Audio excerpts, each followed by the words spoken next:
Hello guys, কি অবস্থা তোমাদের?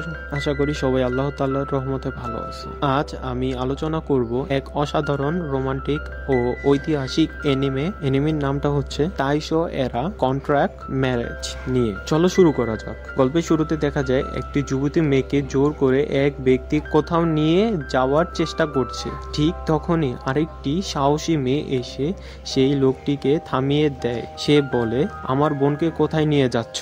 পাশে থাকা দুইজন বৃদ্ধ বলে, সে এখনো যুবতী, ওর ব্যবহার সবসময় এমনই ছিল, কারো সাথে বনতে পারে না। এরপর লোকটি রেগে গিয়ে লাঠি তুলতেই হঠাৎ এক সাহসী যুবক এসে হাজির হয়। তার নাম হচ্ছে ক্যাপ্টেন শিউতারো। তিনি বলেন, তুমি যদি সত্যি তোমার বোনকে রক্ষা করতে চাও তাহলে কঠিন সিদ্ধান্ত নিতে হবে। পরবর্তীতে দেখা যায় মেয়েটির বাবা বলেন, তোমার বোনের সঙ্গে তোমার কোন জন্মের শত্রুতা আছে, কিন্তু আমাদের প্রধান নায়িকা আসাকু স্পষ্ট জানিয়ে দেয় এই ভুল আর হবে না। তারপর আসাকুর বোন কান্না করে তাকে জড়িয়ে ধরে, আর আসাকু মনে মনে ভাবে, দুনিয়াতে আমার আপন বলতে যদি কেউ থাকে সেটা আমার বোন, আমি ওর জন্য সবকিছু করতে পারি। এজন্যই আসাকু কঠিন একটি সিদ্ধান্ত নেয়। সে ক্যাপ্টেন শিউতারোর সঙ্গে বিয়ে করবে যেন তার বোনকে রক্ষা করতে পারে। এরপর ক্যাপ্টেন আসাকুকে জিজ্ঞেস করে, তুমি কি সারা রাত আমার পাশে থাকতে পারবে?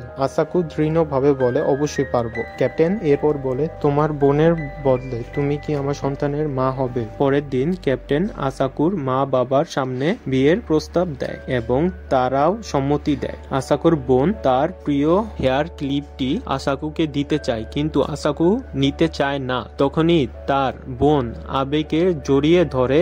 আসাকু বলে, তোমার খুশির জন্য আমি সবকিছুই করতে পারি। পরের দৃশ্যে আসাকুর বাবা মা তার সিদ্ধান্তে অসন্তুষ্ট হয়ে বলে, তুমি এক নিম্ন শ্রেণীর সৈনিককে বিয়ে করছো, আমাদের বংশের সম্মান কোথায় গেল?